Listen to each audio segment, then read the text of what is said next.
ጥምቀት ባህላዊና መንፈሳዊ በዓላችን ነው።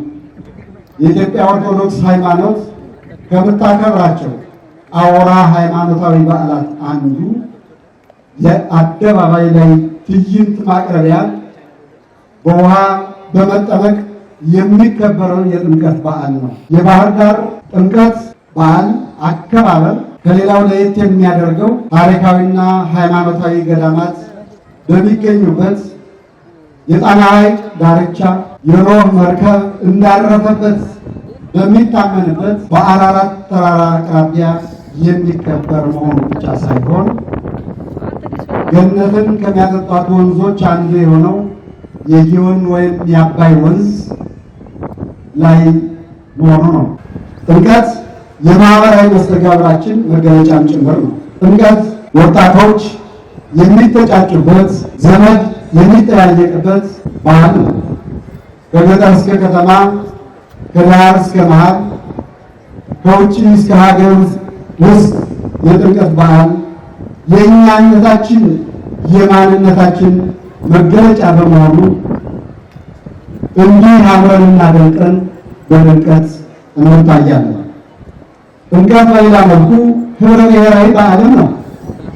የኢትዮጵያን ብሔር ብሔረሰቦች፣ ቋንቋዎች፣ ባህሎች የፈለገ ሰው አንዱ አማራጩ የጥምቀት አደባባይን መጥቶ መመልከት ነው። በአንድ አደባባይ ሺህ አይነት ህብረ ብሔራዊ ማንነታችን ማየት ይቻላል። የክት የተባለውን የባህል ልብሳችን ይወጣል፣ ይለበሳል። ታይተው የማይጠገቡ የልጃገረዶች የእናቶች ጌጣጌጦች ይወጣሉ። በጥምቀት የኢትዮጵያን መልክ ብዙ ገጽታዎች ማየት ይቻላል። እነዚህ የመሰሉ ሴቶቻችን ላስረከቡን ቀደምት አባቶቻችን፣ እናቶቻችን ከልብ እናመሰግናቸዋለን። ባህላችን፣ ሃይማኖታችን ሳይበረዝ አሁን ጠብቃችሁ ለትውልዱ ለማስተላለፍ የምትተጉ አባቶች፣ እናቶች፣ የሀገር ሽማግሌዎች በተለይም ደግሞ የዚህ በዓል ባለቤት የሆነችው የኢትዮጵያ ኦርቶዶክስ ቤተክርስቲያን ለምታደርገው ጥረት ሁሉ ከልብ እናመሰግናለን። በዓለም የሳይንስ የባህልና የትምህርት ጥናት ማዕከል ዩኔስኮ በማይዳሰስ ቅርስነት በመመዝገቡ በዓሉን ለመታደም ከተለያዩ የዓለም ክፍሎች በርካታ ቱሪስቶች ወደ ባህር ዳር ከተማ ስለመጡ በዓሉን ስናከብር ራሳችንን ለሌላው ዓለም የምናሳይበት እና የምናስተዋውቅበት እንዲሁም የቱሪስት ፍሰቱ የገቢ ምንጫችንን የምናሳድግበት እድል ስለሚፈጥር የአካባቢያችን ሰላም፣ የአካባቢያችን ደህንነት በመጠበቅና በመተባበር በተለመደው ጨዋ በሆነው ኢትዮጵያዊና የአማራ የባህል የእንግዳ አቀባበል ተቀብለን ማስተናገድ ይገባናል። የአባይና የጣና ሐይቅ ባለቤት የሆነችው ከተማችን በየዓመቱ የምታዘጋጀው በባህር ዳር የአንድ ወር አከባበር የጥምቀት በዓልን ጨምሮ በልዩ ልዩ ኩነቶች በድምቀት በማክበር ላይ ትገኛለች። ከተማችን የጣና ፎረም የአፍሪካ ከፍተኛ መሪዎች መሰብሰቢያ ማዕከል ከመሆኑ ጀምሮ የተለያዩ ዓለም አቀፋዊና አህጉራዊ ውይይቶች ማዕከል በመሆን ላይ የምትገኝ ሲሆን በቱሪዝም ውቢቷ ባህር ዳርን በዓለም አደባባይ የፍቅር፣ የአንድነት፣ የመቻቻል ውብ ባህላችንን የምናስተዋውቅባት ትልቅ ከተማ ናት። የተከበራችሁ የከተማችን ነዋሪዎች የከተማችን ሰላም ከማረጋገጥ ጎን ለጎን በተለይ የልማት ስራዎቻችን የከተማችን ገጽታ የሚቀይረው የመጀመሪያውን የሁለተኛውና የሶስተኛውን ዙር የኮሪደር ልማት እና የጣና ዳር ልማት ስራ እውን ለማድረግ በህዝብ በመንግስትና በአጋር አካላት ትብብር ዘርፈ ብዙ ተግዳሮቶችን አልፈን ለስኬት በቅተናል። በከተማችን የሚከናወኑ የልማት ስራዎች ሁሉ ላሳያችሁን ልባዊ ትብብርና ድጋፍ በከተማ አስተዳደሩና በራሴ ስም ልባዊ ምስጋናዬን እያቀረብኩ ይህ ትብብር ድጋፋችሁ እስከ መጨረሻው እንደማይለየን ተስፋ እያደረግን ባህር ዳርን ውብ፣ ጽኑ፣ አረንጓዴና ለነዋሪዎች፣ ለቱሪስቶች፣ ለአልሚዎች የምትመረጥ የሀገራችንና የዓለም ምርጥ ከተማ የማድረግ ጉዟችን አጠናክረን የምንቀጥል ይሆናል።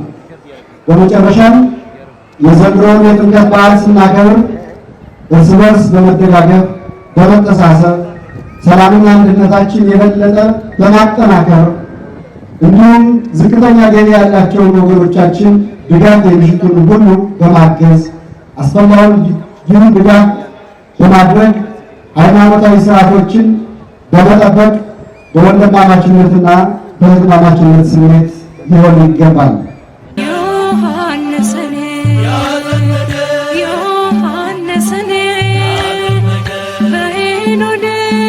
ወልድ ወመንፈስ ቅዱስ አሃዱ አምላክ አሜን። እግዚአብሔር እግዚ አስተራየ ለነ ግበሩ በዓለ በትፍስሕት በመላት ያለ እግዚአብሔር በረድኤት ተገለጸ። አንድም እንደ አባቶቻችን ትምህርት በሥጋ ተገለጸ። ስለዚህ ግበሩ በዓለ በትፍስሕት በደስታ በዓልን አክብሩ፣ በደስታ በዓልን አድርጉ፣ ምክንያቱም እግዚአብሔር ተገልጧልና።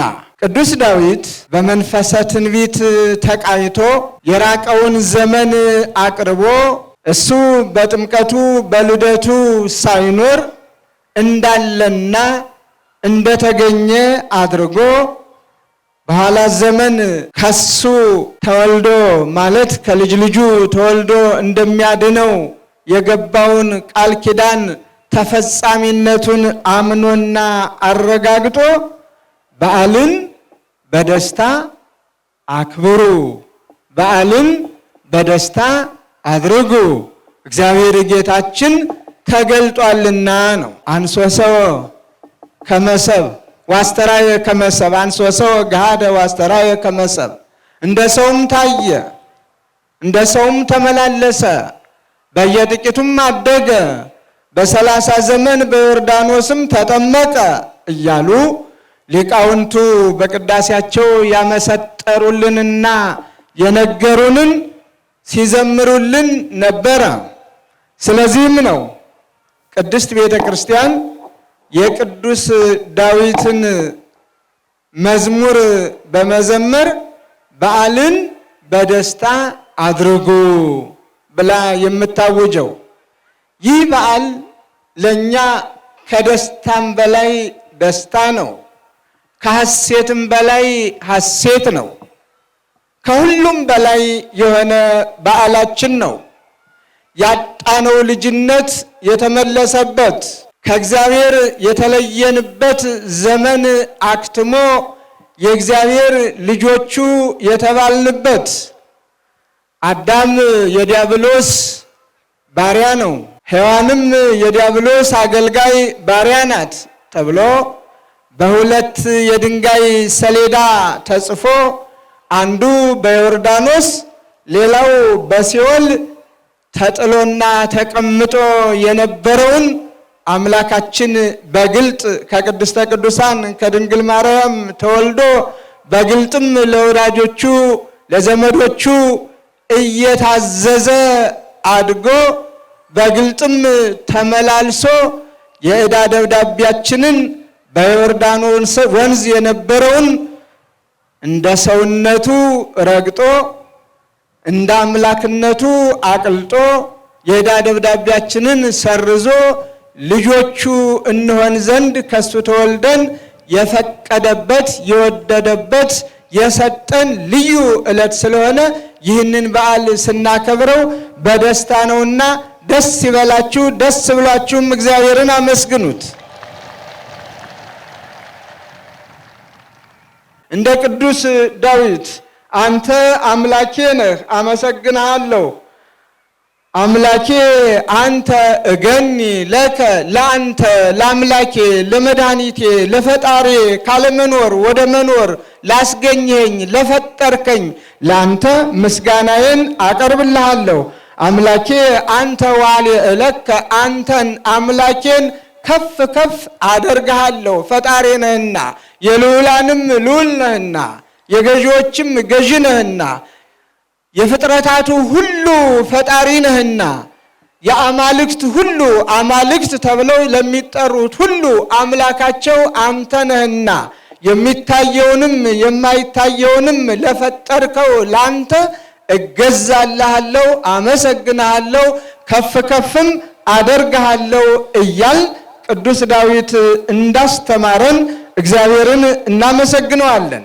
ለዚህ ነበረ ቅዱስ ዮሐንስ በዚህ ዕለት በዮርዳኖስ ዙሪያ ዮርዳኖስ ወንዝ ላይ ተገኝቶ ንስሐ ግቡ ነስሑ እስመ ቀርበት መንግሥተ ሰማያት፣ መንግሥተ ሰማያት ቀርባለችና ንስሐ ግቡ። መንግሥተ ሰማያት ለልጅነት፣ ልጅነት ለሃይማኖት፣ ሃይማኖት ለልጅነት፣ ለመንግሥተ ሰማያት የሚዛመዱ ናቸውና ንስሐ ግቡ፣ መንግሥተ ሰማያትን ውረሱ እያለ ድምፁን ከፍ አድርጎ ያሰማበት ዕለት ይህ ነው። ዛሬ እግዚአብሔርን የምናመሰግንበት ለዚህም ነው በደስታ እንድናከብረውም የታዘዝን። ምክንያቱም የደስታ በዓላችን ስለሆነ ቅድስት ኦርቶዶክሳዊት ተዋሕዶ ቤተ ክርስቲያናችን በዓልን በደስታ እንድናከብር ቅዱስ ዳዊት አስቀድሞ የተናገረውን እያወጀች ጥሪዋን ስታስተላልፍ ሕሊናችን ጤናማ ሆኖ የበደለ ክሶ የራቀ ወደ እግዚአብሔር ቀርቦ ንስሐ ገብቶ እንደ እግዚአብሔር ፈቃድ ንጹሕ ሕይወቱን የእግዚአብሔር ቤተ መቅደስ አድርጎ ይመላለስ ዘንድ ነው ጥሪው። ዝም ብለን በዓሉ ያምራል፣ ይደምቃል፣ ይሞቃል የነገሌ አለባበስ እንዲነበረ የነገሊት እንዲነበረ ተባብለን ለመለያየት ሳይሆን ቤተ መቅደስ ሰውነታችን ንስሐ ገብቶና የእግዚአብሔር ማደሪያ ሆኖ ለዘላለሙ ይኖር ዘንድ የእግዚአብሔር ጥሪ ነው። ለዚህ ነው መንገዱን ጥረጉ፣ የእግዚአብሔርን መንገድ አስተካክሉ ያለ። ሕፃናትን በጥበብ በእውቀት የሚያሳድግ፣ በሽተኞችን የሚፈውስ፣ ሙታንን የሚያስምር እክለ በረከቱን እግዚአብሔር አብዝቶ እንዲሰጥ ምድሪቱን እንድትባረክ የሚያደርግ ስለሚሆን ጠማማውን በማስተካከል ጸንተንና ቀንተን እንድንኖር መልካም በዓልን የደስታ በዓልን አድርጉ ተብለናል። ይህንን የሰሙ ሁሉ ወያጠምቆሙ ለኩሎሙ በፈለገ ዮርዳኖስ ማቴዎስ 3ን በሙሉ እንድታነቡ እየጋበዝኩኝ ይህንን ለሰሙ ሁሉ ወደ እሱ የቀረቡትን የንስሐ ጥምቀት ያጠምቃቸው ነበረ ይላል። አመፀኞችንና እምቢተኞችን ደግሞ አራዊተ ምድር ብሎ ሲሰይማቸው እንሰማለን። ራሳቸው አስቀድመው መርዶ አድርገው ያስቀመጡትን ዮሴፍን አውሬ በላው ብለው እንደተናገሩ ሁሉ እነሱንም ለእግዚአብሔር ባለመገዛታቸው የደስታ በዓል ለማክበር ፈቃደኞች ባለመሆናቸው አራዊተ ምድር ከዚህ ከክፋቱ ታመልጡ ዘንድ ማን ነገራችሁ እያለ እየገሰጸ እየወቀሰ እየመከረ ወደ እግዚአብሔር እንዲቀርቡ ያስተማረበትም ዕለት ይህ ነው። ብዙዎችም ለንስሐ የበቁበት ምን እንስራ ምን እናድርግ ያሉበትም በዚህ ዕለት ነውና ሙሉ ንባቡን የማቴዎስን ወንጌል ለእናንተ እንድታነቡት እተውላችሁና በዓልን በደስታ አድርጉ። ዛሬ የከተራውን በዓል በደስታ ስናከብር ከተረ ማለት በቤተ ክርስቲያናችን ቋንቋ ከበበ፣ አጠረ፣ ሰበሰበ ማለት ነው። ሁላችንን እንደሰበሰበን ሁሉ ሁላችንን በአንድ ግቢ አጥሮ እንደያዘን ሁሉ ሁላችንንም ለዚህ ክብር እንደጠራን ሁሉ በዚያውም አንጻር የንስሐ ጥምቀት የምናጠምቅበትን ትናንት ልጅነት ያገኘንበትን ሰው አምላክ ሆኖ አምላክ ሰው ሆኖ በባሪያው እጅ የተጠመቀበትን ወንዝ ምንጩ እንዲጎለብት ለመጠመቂያ እንዲመች ያንንም ቀጽረው ከበው አባቶቻችን የሰሩበትን ለማሳየት የከተራ በዓል እያል እናከብረዋለን። አምላካችን መድኃኒታችን ኢየሱስ ክርስቶስ ከገሊላ ወደ ዮርዳኖስ እንደሄደ ሁሉ ታቦታተ ሕጉን ይዘን ወደ ባህረ ጥምቀቱ በመውረድ እነሆ በዚያው ምሳሌ ቤተክርስቲያናችን በዓሉን በደስታ ታከብረዋለች። ቤተክርስቲያናችን መጽሐፍ ቅዱሳዊት ነች። ቤተክርስቲያናችን ልቦለድ በዓል የላትም። ቤተክርስቲያናችን የሰው ሐሳብ የሆነ በዓል የላትም። ቤተክርስቲያናችን የምታከብራቸው በዓላቶቿ ከዕለት ከዘወትር ከቤተ መቅደሱ አገልግሎት እስከ አደባባዩ ድረስ ያሉት በዓላት በሙሉ መጽሐፍ ቅዱሳዊ ናቸው፣ ቀኖናውያን ናቸው። በቀኖና የተደነገጉ፣ የተለኩ፣ የተሰፈሩ፣ የተቆጠሩም ናቸው። ባድርግና ባታድርግም ላይ የተመሰረቱ ናቸው። ታቦታተ ሕጉንም ይዘን ስንመጣ መጽሐፍ ቅዱሳዊ ነው። ኢያሱ ምዕራፍ 3ን እንድታነቡ እጋብዛችኋለሁ። ኦርቶዶክሳዊት ተዋሕዶ ቤተክርስቲያን ብሉዩን ከአዲስ ሐዲሱን ከብሉይ አንድ አድርጋ ይዛ የምትኖር ነች። አንድ መጽሐፍ ቅዱስ እንጂ ሁለት መጽሐፍ ቅዱስ አትልም። ብሉዩንም ሐዲሱንም በአንድነት ጠርዛ አንድ መጽሐፍ ቅዱስ ብላ ይዛ ብሉዩን በትንቢትነቱ ሐዲሱን በፍጻሜነቱ ብሉዩን በንባብነቱ ሐዲሱን በትርጓሜነቱ አዋህዳና አመሳጥራ ይዛ የምትኖር ነች። ታቦታቱን አክብረው ይዘው ሲመጡ ባያችሁ ጊዜ በየትኛውም ቦታ ያላችሁ ታቦታቱን አጅባችሁ ታቦታቱን ተከትላችሁ ታቦታቱ ወደሚያድሩበት አብራችሁ ጉዙ፣ አብራችሁ ተጓዙ፣ አብራችሁ ሂዱ ብሎ ቅዱስ መጽሐፍ እንደሚነግረን ሁሉ አባቶቻችንም ብሉዩን ከሐዲስ በማመሳጠርና ትንቢቱን በፍጻሜ በማዋሃድ እነሆ እንድናከብር ደንግገውልናል። ታቦታተ ሕጉን ይዘን ወደ ባህሩ አደባባይ ወደ ጥምቀቱ አደባባይ ወጥተን እንድናመሰግን እግዚአብሔርን የደነገጉልን አባቶቻችን ናቸው። በዚህ ወደ ኋላ ባለው ታሪካችን ነገስታቱ ከአቡነ ሰላማ ጀምሮ ከመጀመሪያው የጥምቀት በዓል እንዴት መከበር እንዳለበት በተለያዩ ጊዜ የተነሱ ነገስታት፣ መሳፍንት፣ መኳንንት በዓሉ በድምቀት በተለየ ሁኔታ እንዲከበር የታቦት ራት ሳይቀር ታቦት ራት የሚበላ ሆኖ አይደለም። ታቦት አክባሪዎች ሊቃውንቱ እግዚአብሔርን የሚያመሰግኑ ታዳሚዎቹ ልዩ በዓላችን ስለሆነ ልዩ ግብዣም እንዲኖረው በማድረግ እግዚአብሔርን እንድናመሰግን በደነገጉልን መሰረት ያንን ይዘን ቅድስት ቤተ ክርስቲያናችንም ይህንን በዓል ታከብራለች። እንድናከብር የረዳን እግዚአብሔር የተመሰገነ ይሁን።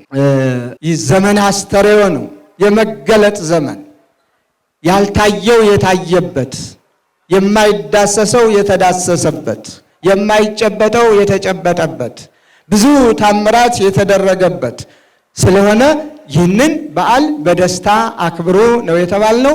በደስታ እናከብር ዘንድ እግዚአብሔር ፈቅዶልን እነሆ የከተራ በዓሉን በዚህ አይነት መልኩ አክብረናልና እንደ ዛሬው ሁሉ ለሚመጣው ዓመት እግዚአብሔር በቸርነቱ ያድርስልን ያድርሳችሁ። ማህሌት አለ፣ ማህሌቱ ላይ አብራችሁ እልል እያላችሁ፣ ቅዳሴ አለ፣ ቅዳሴውን አስቀድሳችሁ ጧት ጸበል ተረጭታችሁ መሄድ ስለምትችሉ ጸበሉ ደግሞ ልጅነት የሚያሰጠው አንድ ጊዜ የተጠመቅን ሲሆን ይህ ግን ከስጋ ደዌ የሚፈውስ የስጋ ደዌን ቁስል የሚቀርፍና ፍጹም ሕይወትን ጤንነትን የሚያሰጥ በእግዚአብሔር ስም የተቀደሰና የተለወጠ የከበረ ልዩ ጸበል ስለሆነ ተጠቀሙ።